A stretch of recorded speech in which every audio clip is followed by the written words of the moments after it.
Hello, I'm Bud McCord. I'm here in Brazil, South America. It is August 1st, 2022. This year is moving along very, very quickly.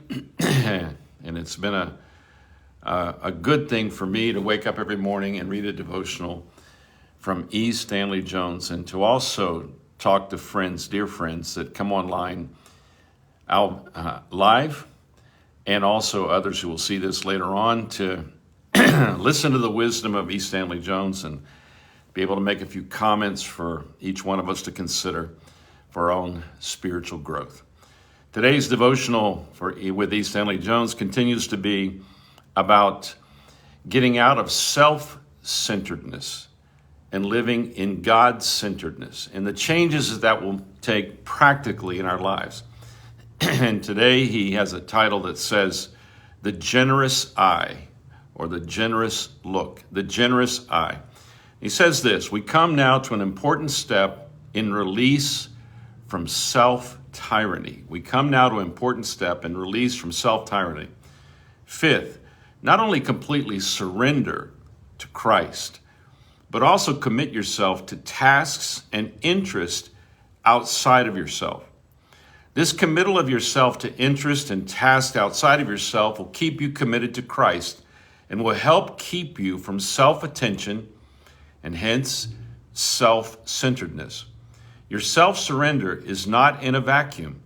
It is a self-surrender in order to be a self-committal to other than self-interest. You might need to read that a few times. I have been in princesses' palaces in India, he says, where the rooms were surrounded by mirrors. Whichever way you looked, you could see yourself, for even the ceiling and the floor were mirrors. So there was no escaping yourself, whichever way you gazed, around or up or down. You are imprisoned with yourself. Then there are rooms where you are surrounded by windows instead of mirrors. You look out at the world and at others instead of at yourself. Life for you now must be a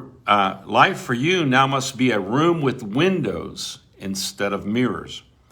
You are going to be a God-centered and other-centered person. There are several verses which have become life verses to me. A recently acquired one is this: if your eye is generous, the whole of your body will be illumined, but if your eye is selfish, the whole of your body will be darkened. Matthew chapter 6, verses 22 to 23. That first part has gripped me. If your eye, your outlook on life, your way of looking at yourself and others, your viewpoint is generous, your whole personality is illumined. And because you are lovingly interested in others, then others are lovingly interested in you. A generous eye produces the generous eye. Your outlook becomes you. Your eye determines the whole body. So to break the tyranny of self-interest after the surrender of the self, there must be a very definite committal of yourself to task outside of yourself. This will keep the self in its place, subordinate.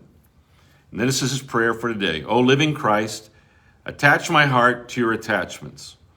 Help me to be interested in your interest. Amen.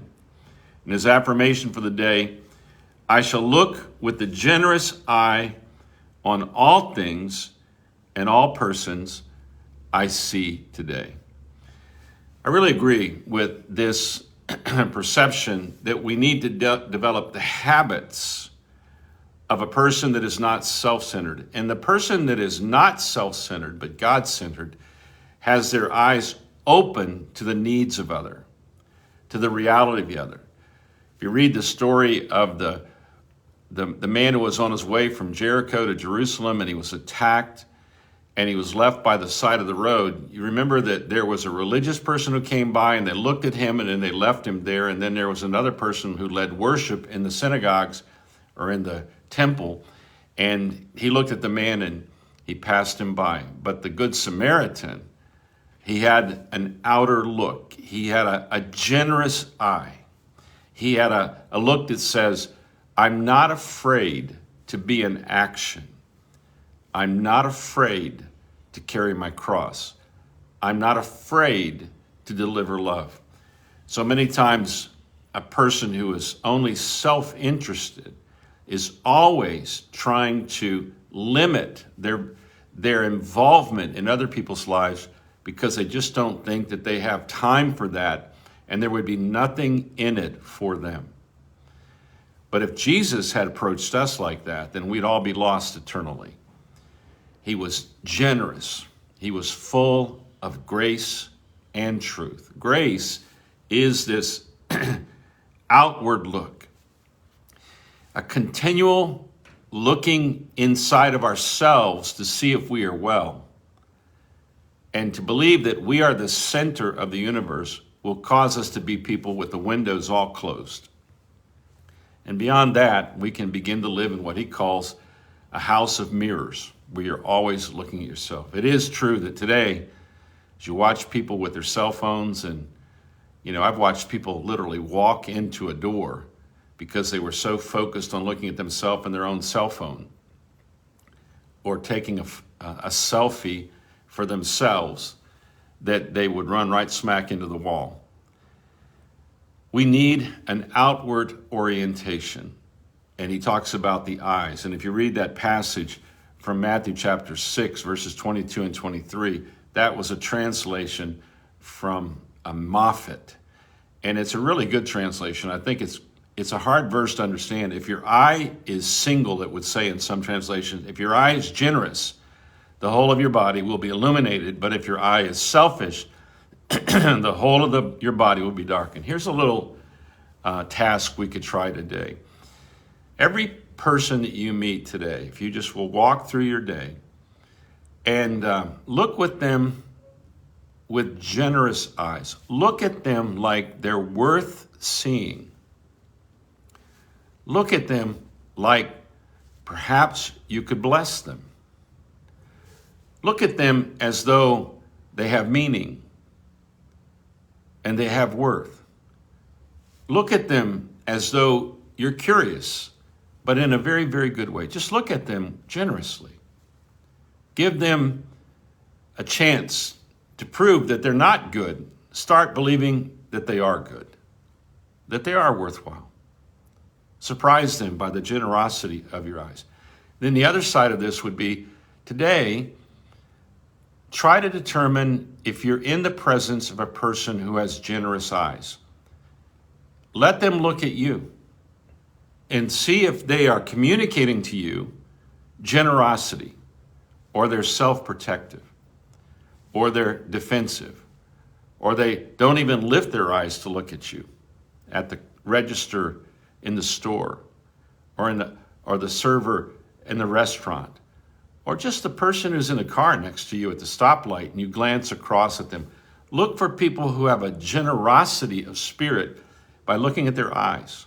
The eyes are the window of the soul. And if the people who are looking out of their eyes at us with generosity, they illuminate our lives. Can you imagine what it must have been like to look into the eyes of Jesus?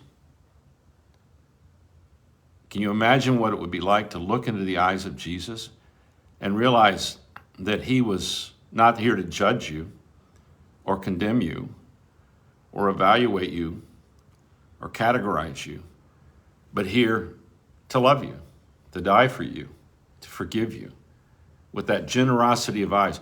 You can literally change a person's entire day if you will stop being self-centered and you will look at other people with generosity and then speak generous words and have a posture about yourself that says, I can help if you need it.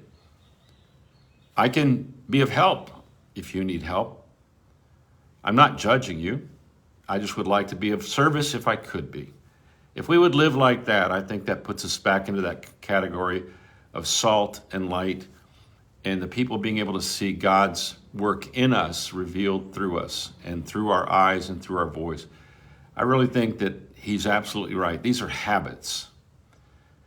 The habit of looking to other people, at other people with generosity, shows that I'm not on the throne, I'm just simply here to be a servant. Jesus said, the greater among us will be the servant. We need to be transformed into an action of good and grace and stop being a reaction against everybody because we're so afraid of engaging other people eye to eye. Think on those things. I'm going to do that experience today. I'm going to try to have generous eyes all day long, and I'm going to look for others who have generous eyes, and we'll have a meeting of the mind that it's not about us. It's about God. Hey, have a great day. We'll walk through these ideas again Monday to Friday. The month of July, I'm kind of glad it's done. It was extremely intense here in Brazil, but very, very profitable and very, very good. Have a great day with Jesus.